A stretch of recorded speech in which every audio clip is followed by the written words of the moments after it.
Yeah. Hometown. Yo, we kicking it live. Vince and Stevie D, OWSports podcast is the place to be. Bills Mafia, repping the red, white, and blue, no doubt. With Josh Allen, just stand up and shout. Gang Green, coming with that New York flair. Jets in the mix, you know they taking it there. The rivalry is fierce, but they keep it 100. Legends in the making, pressure never stunted. From MetLife to Highmark, bright lights when the night's dark. Touchdown, dream, steel beams, leave a big spark. Bills and Jets, we clash on the field, but on this podcast, we keep it sealed. Respect for the game, we all in the zone. Vince and Stevie D, we holding our own. So tune in tight, don't miss a beat. OW Sports, where the real ones meet. Sit back. It's OW Sports, the fastest growing podcast about the Buffalo Bills and New York Jets. You get the best takes, the most engaging interviews, and they are always keeping it real. So sit back, relax, and get ready to talk some NFL.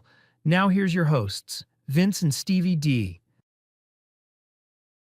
And welcome back to another edition of Official Word Sports. I'm Vince, and as you can see, I am without my co-host Stevie D, who is living the life, enjoying some good time. Actually, he's getting a little knowledge, as you can say, seeing some good stuff, and hopefully we'll bring something back good for the podcast. But unfortunately, maybe because the Jets season ended, thankfully it ended for Jet fans, and that's the end of the 2025 season. Maybe that's why Stevie D isn't on tonight's show. But we've been away. First and foremost, hope everybody had a great holiday season. Happy New Year to everybody.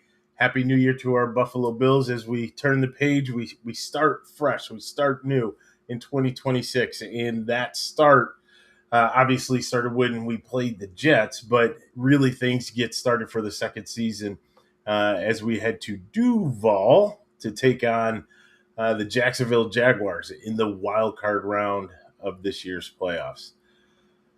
Oh boy, here we go. Tonight we're going to talk about that Wildcard matchup.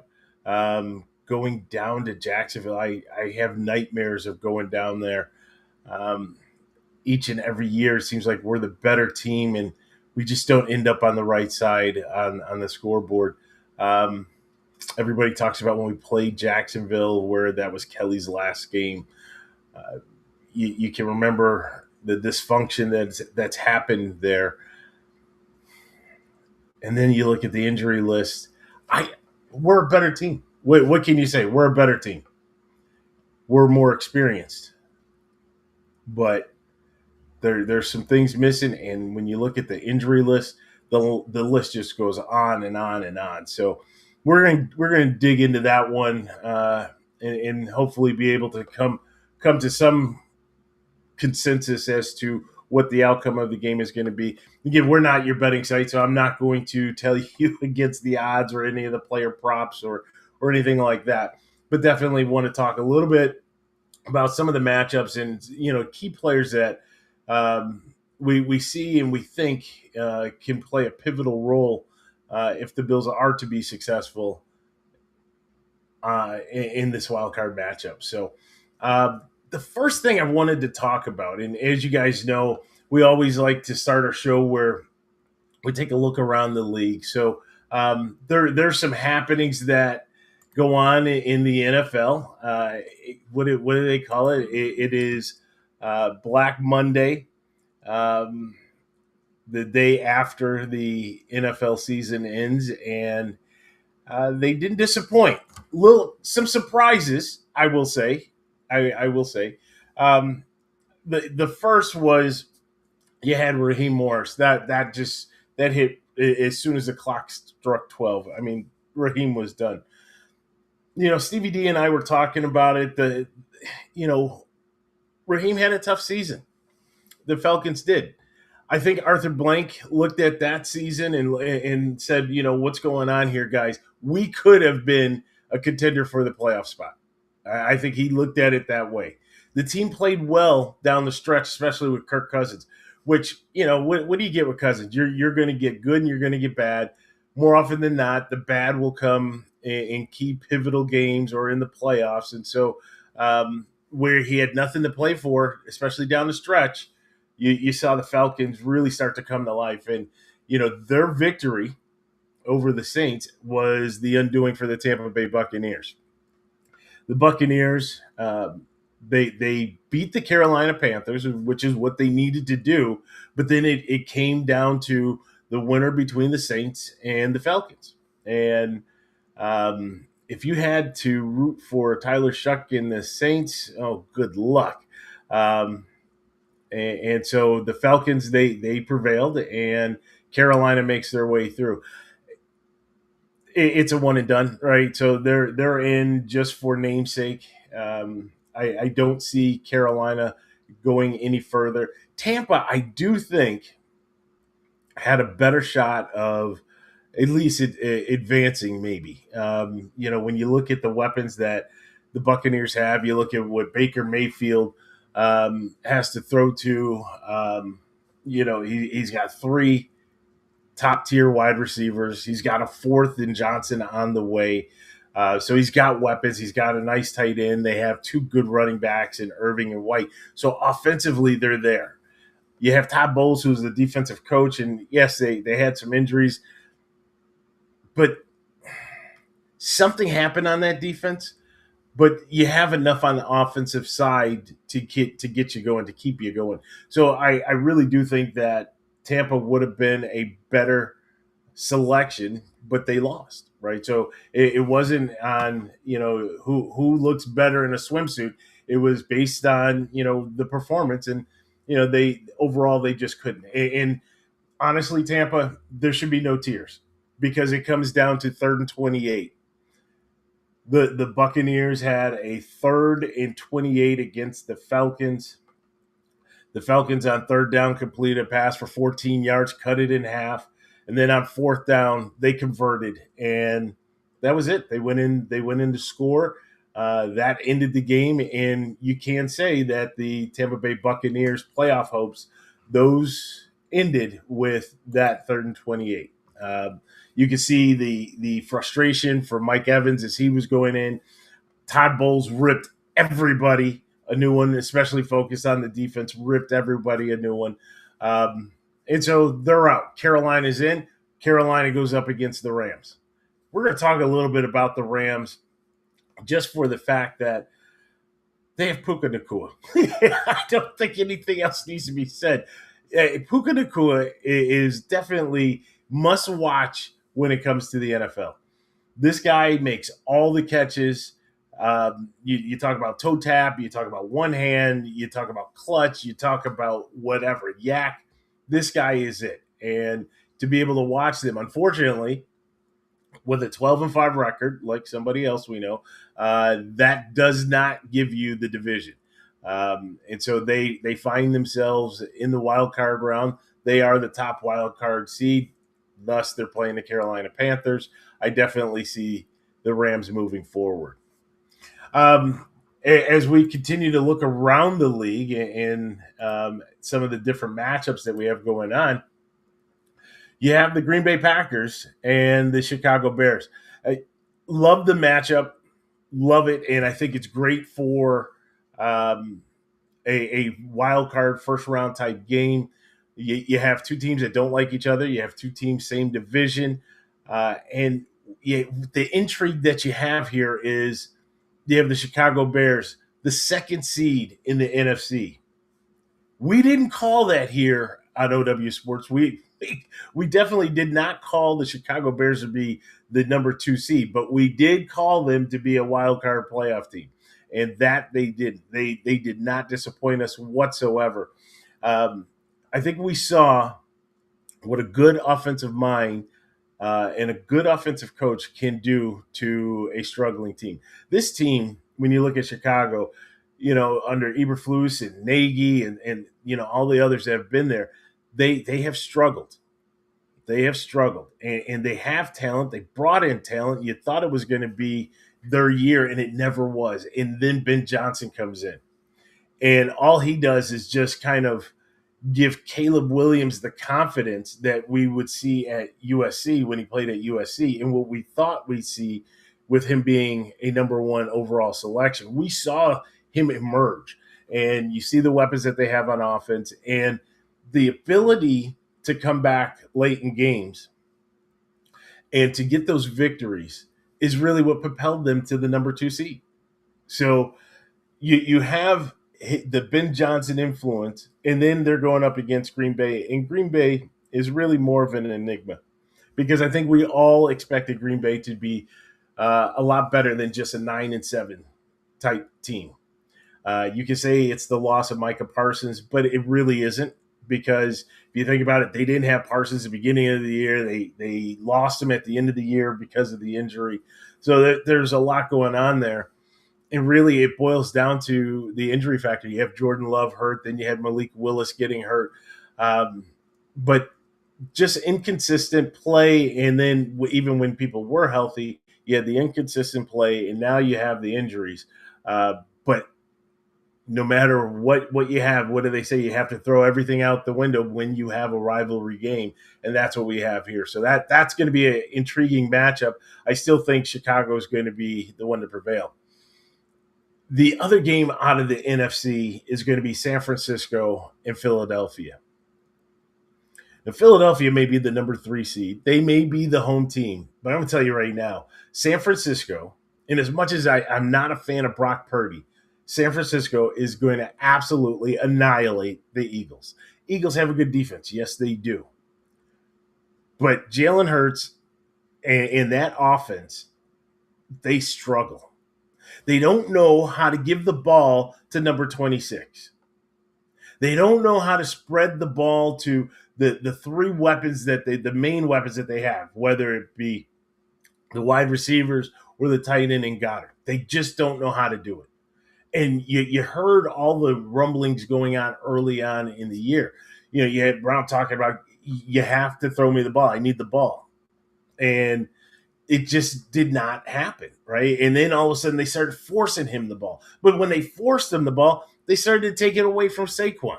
You have to be able to find that balance. That's where good coordinators come into play. That's where good head coaches come into play. And so that's where Philly is struggling. Yeah, they got in. They won the division. They have an 11-6 record. Got lucky. Should be a 10-7 record, because they should have lost to Buffalo. So they got lucky there.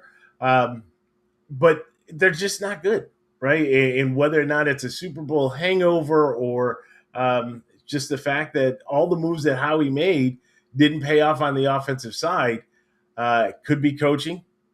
It could be any one of those things. But when you look on the other side of the ball, the only thing to hold the 49ers back is going to be their health. Pearsall is hurt. Ayuk is out, right? You have some key players out. But when you have CMC, you should ride him just like Baltimore should have rode Derrick Henry, right? The Bills should ride Josh Allen and James Cook, right? When you have a player like that, you have to ride him. And he will take you to the promised land.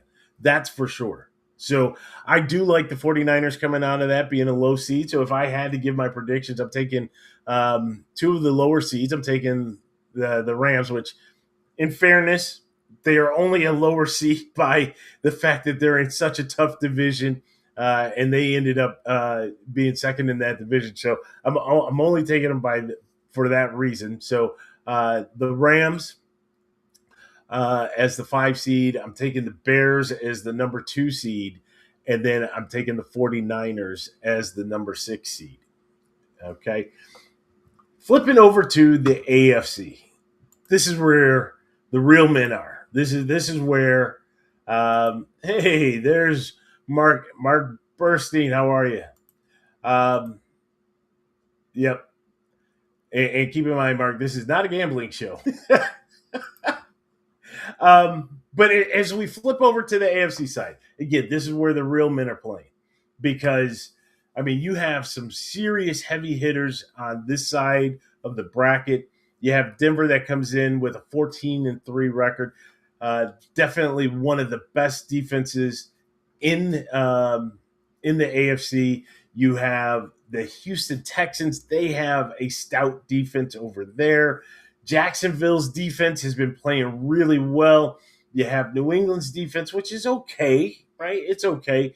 But then, of course, on the offensive side of the ball, the headliner by far is going to be Josh Allen. In that game, we're going to talk about that Buffalo-Jacksonville game. But let's start with some of the earlier ones. We have the Houston-Pittsburgh game. Pittsburgh getting in, which was an amazing fourth quarter. If you watch the first half of the Baltimore-Pittsburgh game, you probably fell asleep and never got a chance to see the second half. And you could only know about it by what people were talking about. Really an amazing fourth quarter. Some questionable calls by the officials and some questionable play calling. Let me take you back to the end of the first half. Basically, without their big tight end, Pittsburgh is looking for an open receiver, and we know Metcalf is out because of the suspension. Rodgers can't find anybody. Back of the end zone, sees Freiermuth, but he's being assaulted, absolutely abused in the back of the end zone. They get pass interference. So now with the time ticking down, they have one play left. They can kick the field goal. That would make the score 10-6, or they could go for the touchdown at the 1. I really can't even say, I don't know if it was a botch call, a botch read. I'm putting this one on Aaron Rodgers because Aaron Rodgers motioned the tight end.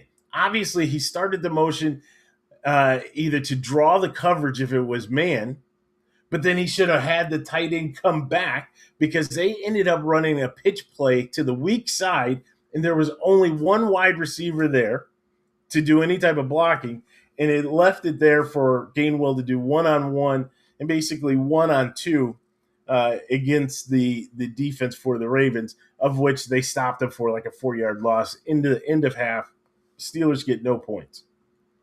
So you start thinking as they go into halftime, this isn't going to be good for Pittsburgh, right? Rodgers needs to hang it up, all that. And then we get to the fourth quarter, and it becomes an aerial assault, which I was so happy for because Derrick Henry had already eclipsed 100 yards at the first half, and I'm worried about James Cook getting the rushing title.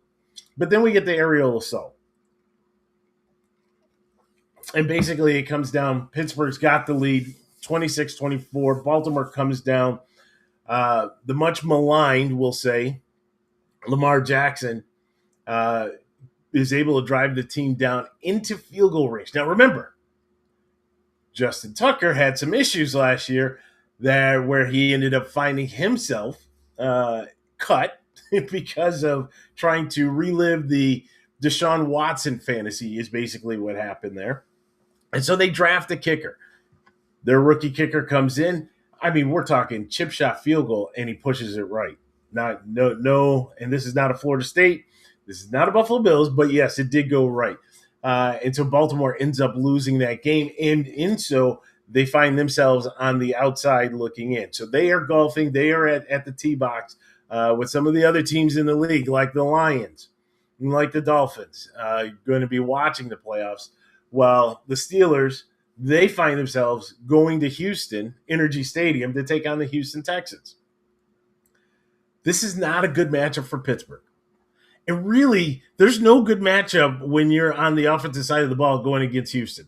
There is no good matchup because those two ends bring so much havoc that quarterbacks don't know what to do. Now, Aaron Rodgers, we know that he, just like when they played Cleveland, he didn't want to give up the sack record to Myles Garrett, and that ball was coming out in less than 2 seconds. And so he's definitely going to have to do that. The only good thing for Pittsburgh is now that DK Metcalf is back, so it will help him a little. But overall, the defense for Houston is just well overpowering for the Pittsburgh offense. The question is, the Houston Texans offense. Now, yes, they have Nico Collins, but I have no faith, honestly, no faith in C.J. Stroud. I really don't. C.J. showed some stuff to us, but he seemed to really take off to the next level when he had his full complement of weapons that are out there. And so I just don't really see that for the Houston Texans. But I think that defense is strong enough to carry them through to the next round. I just don't see Pittsburgh being able to put much up on the point side.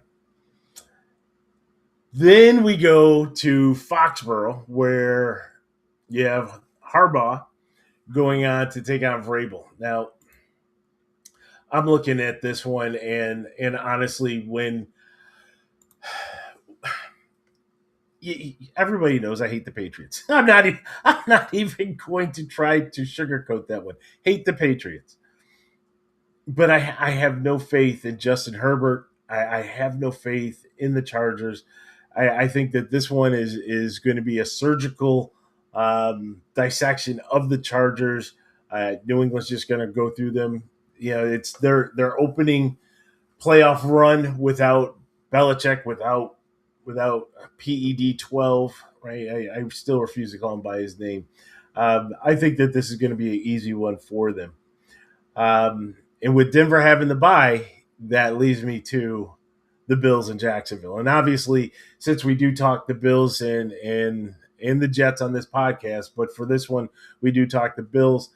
I'll talk about this one a little bit later. I think you probably know where I'm leaning, but we'll talk about that in a little bit. So that's going to be the opening wild card bracket for what we have for the 2025-2026 season. So it will be interesting. I'm glad football is back.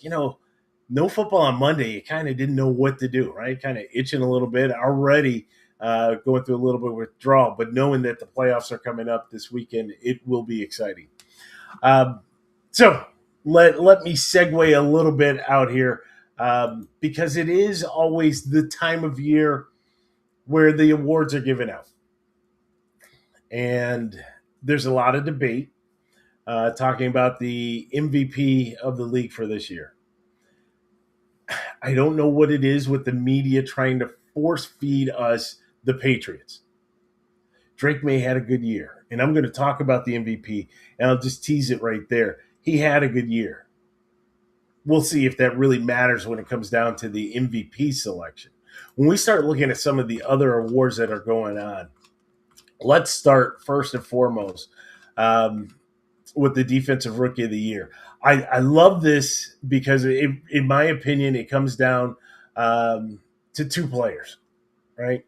It comes down to Abdul Carter with the Giants, and it comes down to Carson Schlesinger with the Browns. And if anybody has been following the Browns, which I know a lot of you have, just to take a peek to see what Shador's been doing. But when Shador's not on the field, you're watching this kid, Carson Schlesinger, he is lighting it up, right? He was a second-round pick. He was just all over the place, right? And whether it be in tackles or whether it be in pass breakups or just even in coverage, this guy is just all over the place. I thought it was one heck of a draft pick. Didn't know a lot about him coming into the league this year, but watching him and just seeing what he does over the field, he reminds you of some of, again, if you're a Bills fan, and I think if you're a fan of any other team, insert player here, right? But from a Bills perspective, he reminds me a lot of early Matt Milano, right? A guy that's all over the place just making plays. And that's what you want from your linebacker core. You want guys that are versatile enough that can make plays all over the field. Sideline to sideline, you can blitz, you can go in coverage, you can hold the fort down, good in rush defense. This kid definitely hands down. Not to take anything away from Abdul Carter. I think Abdul Carter was one heck of a draft selection by Joe Shane and the New York Giants. He was a guy that I think we all expected to be a beast in the league, and especially on the defensive line or at the edge position. We all thought that was going to happen. So my selection, OWSports selection, since Stevie D is not here, is our defensive rookie of the year goes to Carson Schlesinger. On the offensive side of the ball, well, if you had to ask me, I would say it goes to, drum roll please, I say it goes to, I can't pronounce his name, Territoria McMillan. He's the receiver for the Panthers that's making all the plays. That's all I know. I can pronounce his last name, and I know him out on the field because whenever the ball is in the air, this guy is coming down with the ball. Just flat out stud, right? I actually liked the receiver that they had coming out of Jimmy Horn, coming out of Colorado. That's somebody I wanted the Bills to select.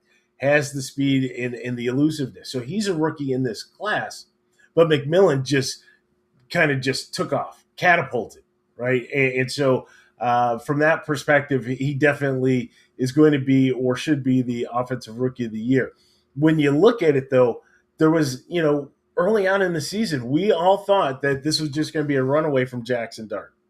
And then he got hurt. And once he got hurt, everything kind of went to the wayside. But definitely thought that this was going to be Jackson Darts to win. Now my homerism comes in. When we talk about Protector of the Year, yeah, there's plenty of them out there. And yes, I said Protector of the Year. Have you heard of this award? Yeah, Protector of the Year. That is one that was pushed for by one Dion Dawkins, right tackle for your Buffalo Bills. So all these guys can say thank you. I know they have tight end U, which is nice. They have a day for the tight ends. But now we have the award for the offensive lineman. And it's really good because they don't get a lot of looks. And so this gives them the opportunity to get a little bit of shine, go up on stage, get their award, pose, do all that good stuff. And for this one, right, yeah, obviously you have to mention Trent Williams. He's probably the grandfather of the group, but he's just so good. Right? What can you say? He's just so good. No matter if he's hurt or no matter how old he is, when he's out on the field, it's like all of a sudden there is no more sun. Right, he's just that massive, and he's the one that provides that protection. He's the one that opens up those holes for Christian McCaffrey. So you have him out there. But my winner, and again, he's my winner because I am a fan. I am biased, but also because he's deserving. Not deserving because he created the award. He's deserving for his play on the field, and that's one Dion Dawkins. You have to look at Dion Dawkins, and you have to look at the Bills' offensive line when you have the league's rushing king. James Cook led the league and won the rushing title. How does that happen? It happens not only because he's a great back, but it happens because you have an offensive line that's anchored by Dion Dawkins, Pro Bowler Dion Dawkins, that anchors that line to open up those holes so that Cook can get those big yards so that he can rush for over 1,600 yards. That's why. You also have to look at, when Josh goes back to pass, he has to have protection. And Dion is solid in that pass protection. It's almost a no-brainer, especially we're looking at what Josh has been able to do as a quarterback and what James has been able to do as a running back. Dion Dawkins, you are our Protector of the Year. I'm not doing the Comeback Player of the Year, just letting you know. I am boycotting the Comeback Player of the Year. Obviously, if you were to ask me, it would be Aiden Hutchinson. But I am boycotting because the man that died on the field and came back and played the following year did not win Comeback Player. If you can tell me a legitimate reason why a guy who sat on his couch and decided to come back and play won the award over a man who died on the field, not figuratively, literally died on the field, was resuscitated, went through everything that the doctors were able to do to help him survive, and then all that he went through to regain strength and ability, and not only physically but mentally. Think about what happened on the field. Get back on the field. That's the comeback player. Again, not the guy that's eating Doritos and drinking a beer on the couch. Not that guy. So we're boycotting that one. But let's go to Coach of the Year. Coach of the Year, in my opinion, I think there's really only two candidates that are up for this one. I think it would be Mike McDonald, and I think it would be Ben Johnson. McDonald with the Seahawks, what they have done, I'm going to tell you very quietly, the Seahawks have become a formidable force in a dominating team in the NFC. I was talking to Stevie D one day, and just as we were kind of just talking about it, the standings and the playoff breakdown and what's going on, and all of a sudden we both kind of paused. And when we paused, we if we were face to face, we would have just looked at each other with this dumbfounded look, like, I can't believe the Seahawks are where they are. I mean, think about this: the Seattle Seahawks, led by Sam Darnold, are 14-3, and this is no disrespect to Sam, but it's a quarterback and a wide receiver, and that's it. One wide receiver, and that's it. Their running game has become explosive, but with guys who have been mediocre all the way through. They have a great defense, and this team is 14-3. Incredible. And to be able to have that type of turnaround and that type of efficiency and dominance definitely puts you in the category in the discussion for Coach of the Year. Then I look to the NFC North, and I look at the Chicago Bears. We all know what the Chicago Bears have been, and it's like overnight completely changed this team. These players have changed their mindset. The fans have come out of the woodwork, or in this case, have come out of hibernation, and you have the Bears fans that are all there that are rooting for the Chicago Bears. They think it's the 85 Bears. It is not, right? But this is a team that really has galvanized the fans there in the city, and they're excited. And as I talked about before, you have a number one or a former number one draft selection that is now playing up to that title and that moniker. And that's all because of Ben Johnson and what he's done. Oh, by the way, go ask Detroit if they miss Ben Johnson. Just asking. Not throwing shade, because I know I do have some Lion fans out there. So definitely not throwing shade. But, it has to be said. Hey, Demetrius. Demetrius says Vrabel has to be in the conversation. Unfortunately, we do not solicit or promote anybody from New England or Boston, Demetrius. And you'll see shortly. Because as we move from the Coach of the Year, we then go to the Defensive Player of the Year. I don't need to really go too far into this one. Myles Garrett set the sack record, the most dominant performance. I love how Strahan was throwing shade, saying, "Oh, you did it in 17 games." Let me tell you, Myles Garrett was dominant. And oh, by the way, Michael, you may have thought Joe Burrow just fell down like Brett Favre did for you to give you your sack, but he didn't. Strahan, you had it easy. Garrett worked for it. Just keep that in mind. But Myles Garrett was just an absolute beast. It was interesting the way the season started for Myles Garrett. If you remember, Myles Garrett came out and said, "Hey, I'm out. I don't want to be here anymore." And that was kind of pre-draft. And I even remember the Bills and I, right? If you remember on previous podcasts, I was all for it. Bring Myles Garrett to Buffalo. That's the guy we want. Unfortunately, maybe that was a tactic by Myles Garrett, because he ended up getting a new deal, got paid, got the bag, whatever you want to say there. And what's interesting is so often we'll see guys that get paid, and after they get paid, their performance just drops off, right? Maybe they become too comfortable. Maybe that's all they were working for, and now they have nothing left. Who knows? But we always see, or a lot of times we see, the players that get the bag, then all of a sudden they go away. That did not happen this time. And so the Defensive Player of the Year goes to Myles Garrett. Again, there's some other guys that are definitely deserving, but he, in my opinion, he gets that. The Offensive Player of the Year, I already mentioned it. There's a lot of players that we could put out there, but in my book, it goes to Puka Nacua. I would love to give it to James Cook, for what he did.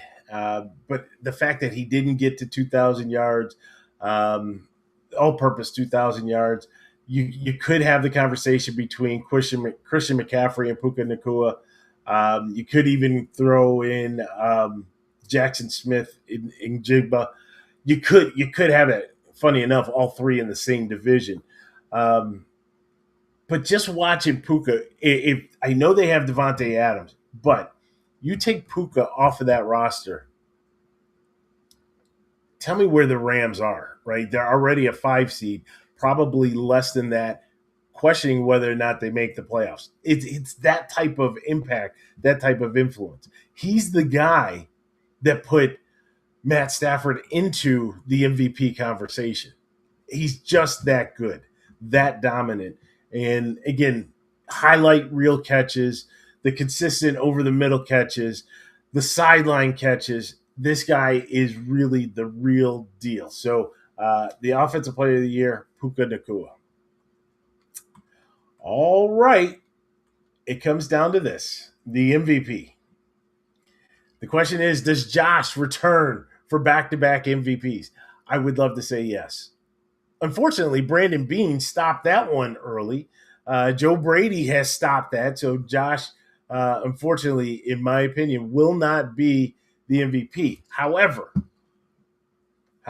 there is a debate with this one for Josh. Because if you look at where the Bills are and you look at the title, most valuable player, the Bills would not even be sniffing the playoffs without Josh Allen. The fact that they have been derelict in their duties, and I'm talking about Brandon Beane, derelict in their duties in bringing in the weapons to help elevate Josh even higher, is a travesty. You hear a lot from the different media outlets or podcasts or reels or whatever, where they talk about Josh to this point should have had. I hate to use the word should, but he should have. But he's been held back because of either poor coaching by Sean McDermott or a very inept, proving to be a very inept front office. And I'll talk about that too, if not later today's podcast, maybe in another one.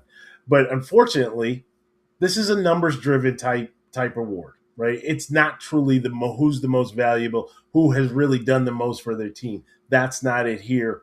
And so Josh, in my opinion, would fall third or fourth in the voting. It really comes down to a 2-horse race. It's between Matt Stafford and Drake May. So I look at Matt Stafford versus Drake May. It's not that I don't like the Patriots. And I think you know where I'm going. It's not that I don't like the Patriots. I just feel as though Matt Stafford has done that much more to be deserving. I think Matt Stafford has gone against a higher level of competition. I was looking at a chart, and they were kind of charting week by week where Stafford and May were going in the voting for the MVP. Drake May played, I believe the Rams that week played the 49ers. Tough game, right? Two good teams. And the Patriots played the Jets. A Jets team where Stevie D will tell you that basically had just ended the season early. You had, according to Stevie D's telling me this, right? You had guys that they were signing off the practice squad and moving right into the starting lineups. These are rookies that they just, I guess, wanted to get a look at. You had a ton of players that just were not playing on the defense, plus a defense that really wasn't living up to the expectations that they may have had to start the season. And they just got absolutely drubbed by the Patriots. A game that the Bills needed the Jets to show up. I had asked Stevie D, do me a solid, and that's what we got. But that single game, it's like playing a JV team. How does playing a JV team promote you up to get the Heisman? or in this case, the MVP. Where all Stafford did, he had a bad half, but the rest of the game, he was rock solid, putting points up, getting yards. And Stafford takes the hit for that? That's not right. Matt Stafford, in his body of work, his level of competition that he's gone against, makes him the deserving MVP of the league. So that's what we have. Let us know what you think about our opinions and what we think about, what you think about some of our winners, our projected winners that we have. And just going back through some of the chat, Garrett, less snaps. You are correct, Demetrius. Strahan is a jerk. that is true. And Matt Stafford. Yes, indeed. Matt Stafford there. Oh, boy. Here he is. Wish I could be with you guys tonight. So much stuff you would give me the business for. You are right about that, sir. Welcome to the Wide Right Club. Welcome, Craig, to the Wide Right Club. And not only are you in the Wide Right Club, let's talk a little bit about this. What's going on in Baltimore, and what do they call that? The Charm City. What's going on there? It is crazy. It is absolutely crazy. Craig won't be able to stay with us, but I'm going to talk about this. Craig, make sure you watch on YouTube or Facebook. Watch the recap because I'm talking about you. I'm talking not about you directly, Craig, but I'm talking about your team there. What's going on in Baltimore is absolutely crazy. Here is a team that, for the most part, when you're on the outside, you're looking at them and you say, well, Harbaugh, he's been a solid coach. He's had coordinators that have moved on, but there's stability. There's no friction. It's just being run well. They haven't been as successful as they need to be or want to be in the postseason, but they're always there on the verge. You have Lamar, where people I think are starting to grow tired of Lamar because there's things that they want to see from Lamar. But you really didn't think there was a lot of dysfunction. And then there's this article that drops, and it's almost like a hit piece on Lamar. And you wonder, right? And one thing that I hate, and I will say this time and time again, absolutely hate it. If you're going to say something, put your name on it. None of this from a anonymous source says that such and such or blah, blah, blah. That's garbage. If you're going to go out there and you're going to disparage somebody's name or their reputation, put your name on it. But that didn't happen. They said Lamar likes to play video games all hours of the night. And so then when he wakes up, he doesn't want to go to practice in the morning. So he's asked that the practices be moved to the afternoon. Diva type work. It could be true. Very well could be true. Maybe that's why they've had some difficulties in the playoffs. I don't know. But for that to come out, and especially this time of year, and then to talk about some of the friction and what's happening there in the clubhouse and what's going on between the coaches, it just really felt like somebody had it out. Almost like I think somebody said Aaron Rodgers put that out. Right? It felt like that. Right? It felt like somebody put that out on the Ravens. And then you had the kick that goes wide right. And I think the ownership felt at this point, enough is enough. Now, Harbaugh was not part of Black Monday, but obviously there were some discussions that were being had. I think there was a lot of frustration that was going on there. And at the end of the day, as they say, they mutually agreed to part ways. Harbaugh is now out there looking for a job, and the Ravens are looking for a head coach. If it is because of Lamar, and if that story is or was true, they may have done themselves a disservice. Sometimes you have addition by subtraction. The addition would be a more stable clubhouse if you remove the cancer, the bad apple. And if that is Lamar because he's a diva, then you would have, obviously you're going to have to replace an MVP talent. I understand that. But maybe you find that person that can come in there and steady the ship. You still have good pieces there. You have King Henry. You have, Andrews is old, but you have Likely as a great tight end, right? You have wide receivers there. There's things you can do there. In your Baltimore, you're known for your defense. So it really wouldn't be that hard to get back to the baseline of really where you are that Lamar has brought you to. To what? To the first round of the playoffs. It's not going to be that hard to get there. And you've gotten the cancer out. By leaving the cancer in, it only makes it bigger. And again, I want to be careful as I say this because I'm throwing shade on Lamar and I don't know. But if this article is true and he is the cancer, he is the diva, think how much more empowered he feels he is because ownership ran I think the Harbaugh was there for like 17 years, a 17-year-long head coach removed him so that you could get your way. That's very dangerous. Very, very dangerous. Anyways, something we wanted to talk about there. We move on now to the Buffalo Bills. I thank the New York Jets for giving us the bye week we so desperately deserved. That was very much appreciated. I think Mitch Trubisky was very happy to be able to take some snaps, be able to almost throw like he had one of the red shirts on in practice. I don't think Mitch I think I read something that he didn't have any pressures, no sacks, no pressures. Oh, must be nice to sit back there.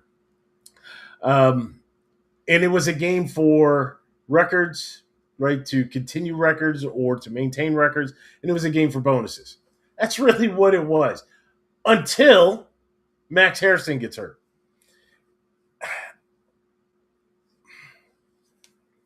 That's a tough one. Because first and foremost, I don't know of a team that is jinxed like the Buffalo Bills. We know it as fans, right? They carry us with all this optimism and hope and just, we're bleeding for our team, the red, white, and blue. We're bleeding for them. And things just happen. In a meaningless game, a guy that we need, and we really need him this week going against Jacksonville, finds himself rolled up on and is most likely going to be out. It's a guy we needed. It's a first-round draft pick. We got him for games like this. So, I again, don't know how things like that happen, but it did, and that's a tough one. Outside of that, the other thing that we found out is that Prater is not ready to go, and we didn't do anything to replace Bagley. Again, this goes back to our esteemed GM. So I had mentioned earlier, what do they say, the tease. I was going to talk about the GM. There's been a lot of talk, especially in Buffalo circles, what if, right? The what if scenario. What if Brandon Beane, or what if the Bills lose? What happens to Brandon Beane? What happens to Sean McDermott? I have heard where it could be one or the other. Personally, I think it could be both. I think it could be both because both are responsible. Sean McDermott is responsible for the failures that the team has had on the field leading up to the 25 season. Brandon Beane is responsible for the failures of the product that has been put onto the field. When you look at especially this year's trade deadline, and you look at other teams that have made moves and that could make moves, they could make legitimate moves because they had cap freedom, of which the Bills don't.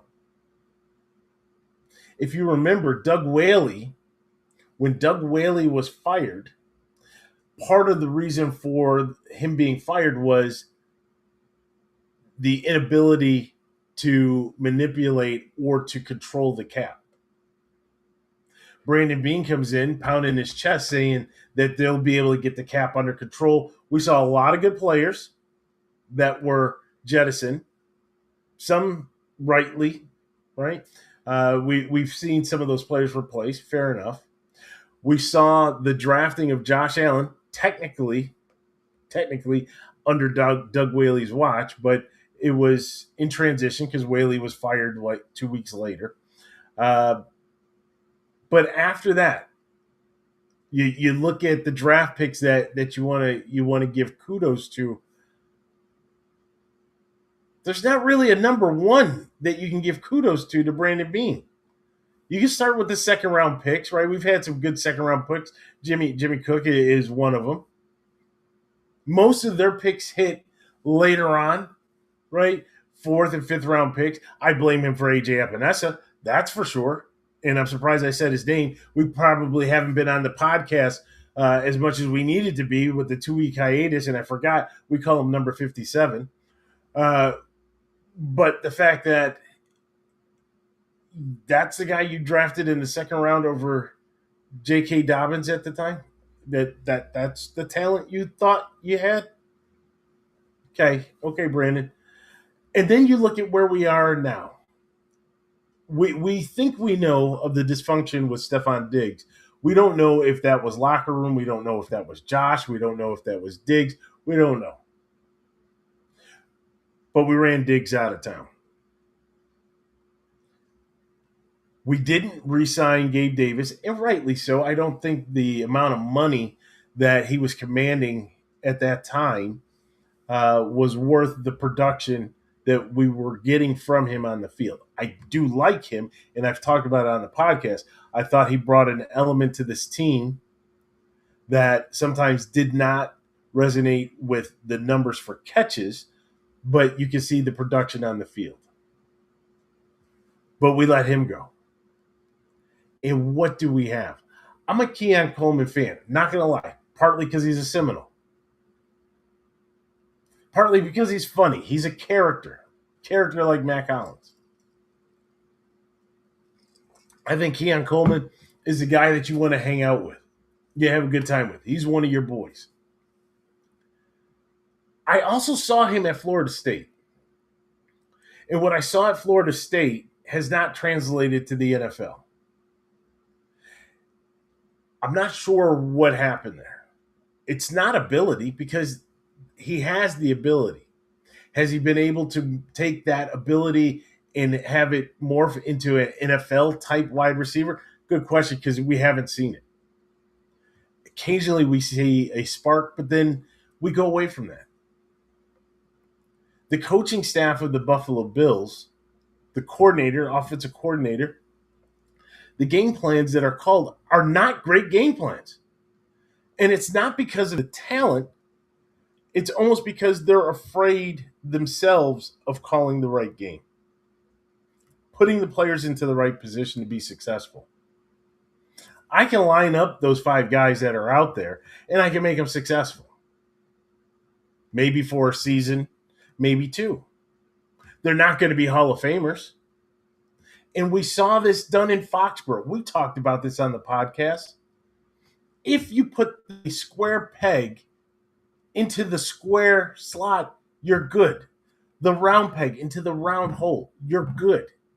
That means putting the players into the right position to really take advantage of what they do well. It talks about scheming to get guys open. We saw that up in New England. Think about this. Aside from Randy Moss, and I'm not talking about the tight ends, what top-tier wide receiver did they run out on the field? What, Troy Brown?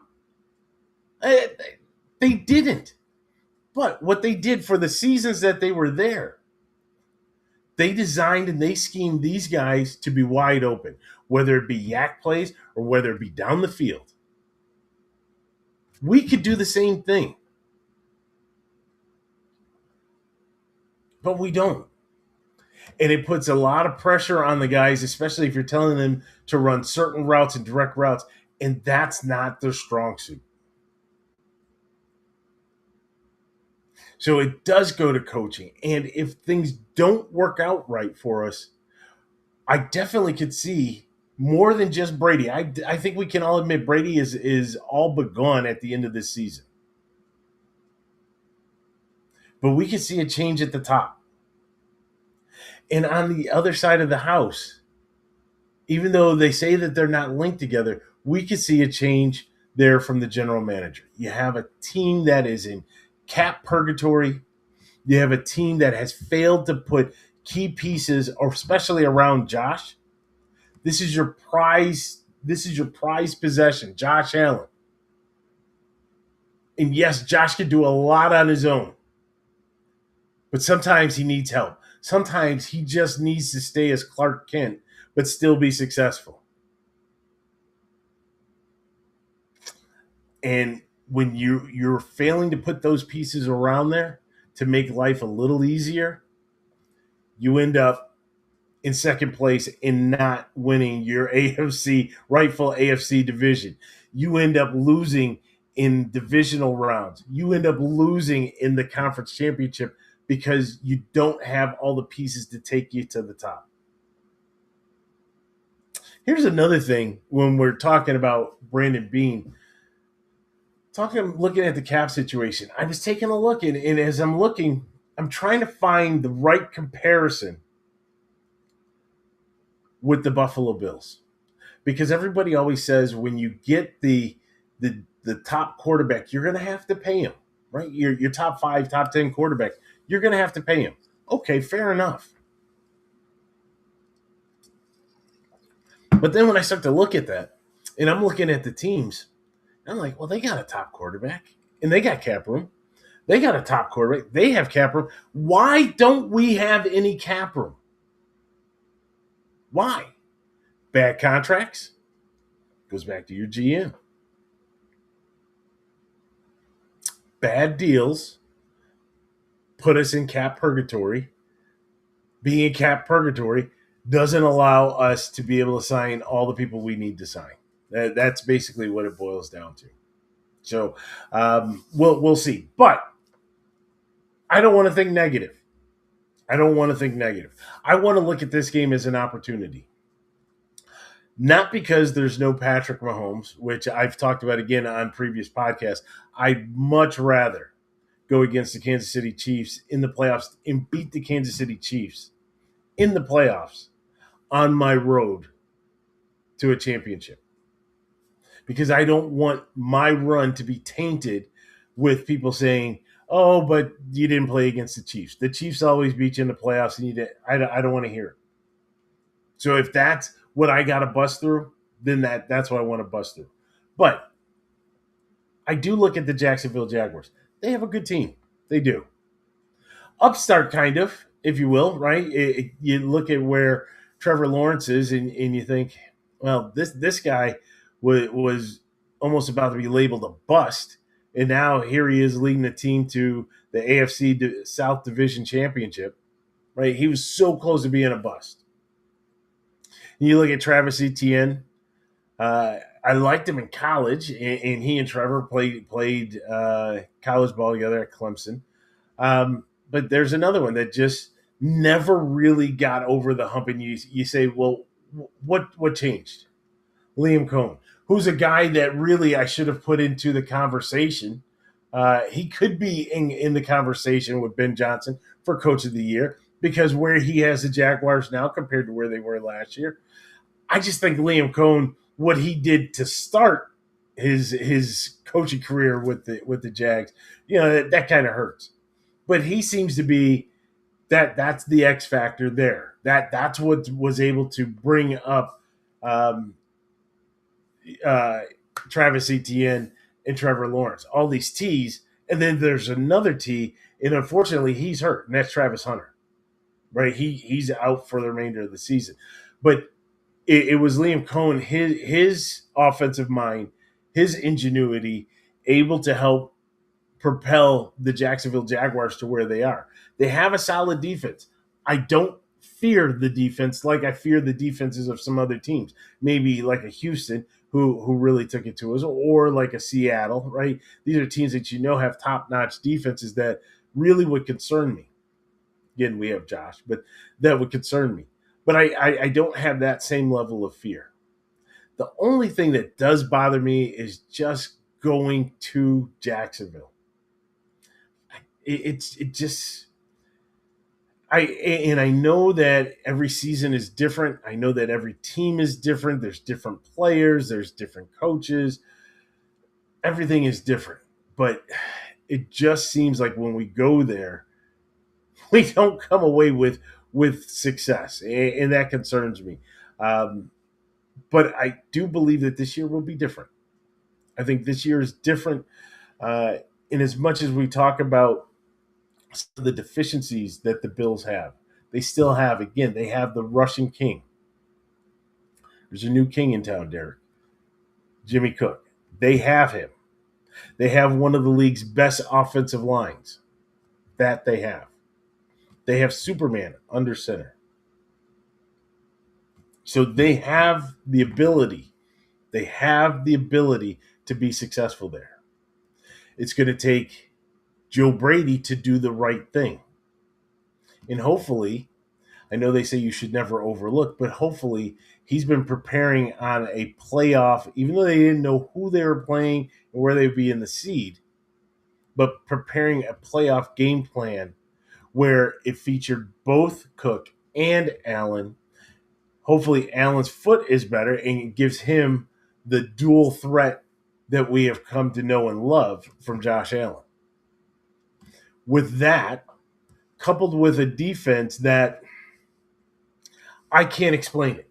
If any of you out there can explain this, the defense looks like, again, like a JV defense in the first half. And then adjustments and changes are made when they go into the locker room and they shut teams down. They shut down their best players, the best running backs. They shut them down in the second half. The problem is that sometimes they find themselves buried too deep in a hole, and it makes it a Herculean effort to get out of that hole in order to win the game. And they've been successful. But looking at the record, we know where they haven't had that level of success. 5 times. Not to say that they would run the table, but there's been too many times where they haven't been successful to come out of that. You have got to, I say it all the time, you got to play 60. Not only do the players have to play 60, the coaches have to coach for 60 minutes. You can do it. We've seen the guys, we've seen the extension of a lot of different players on this field for the Buffalo Bills on the defense. We've seen guys that have stepped up. Matter of fact, by the way, Dane Jackson was signed to the roster today because of Max Harrison for sure. But we've seen the guys step up. And so with those guys stepping up, you can be successful. We can do it. Hey, there's no doubt in my mind. I'm not concerned about Trevor Lawrence. I'm not concerned about Travis Etienne. Maybe concerned about the receiving core that they have there, right? That's for sure. But I think that the coaching scheme and the way that we design some of our defenses in the second half, if we do that in the first half, I think we can shut them down. And I think this team is fragile enough where if you get on them early, that you can take away their will. And a lot of times that's what these games are about. It's imposing your dominance and taking your opponent's will. They talk about momentum. That's the will we're talking about, right? If I get on you early, and that means you're not leaving any points off the board, whether it be field goals or whether it be touchdowns. You go in there, you get a lead, you have them play from behind, you dominate them and you get that stranglehold and you suck out all the will that they have, you'll be able to finish this through. If you allow them to hang in the game, if you allow them to make you be the chaser, we could be having conversations about the coaching staff and about the GM come Monday or come Wednesday on the OW Sports podcast. So as I had gone through looking at all the predictions for the playoffs, it comes down to the Bills-Jacksonville game. I do like the Bills to go into Jacksonville and to come away with the victory. I think it will be a hard-fought victory. I think it's going to be something that the Bills will kind of take control of the game late in the third quarter and the fourth quarter, and I think they will be able to hold on. Players to look out and to watch for will definitely be Josh Allen, his mobility. Not Josh as the player. We all know what Josh can do, but we want to make sure that that foot is right.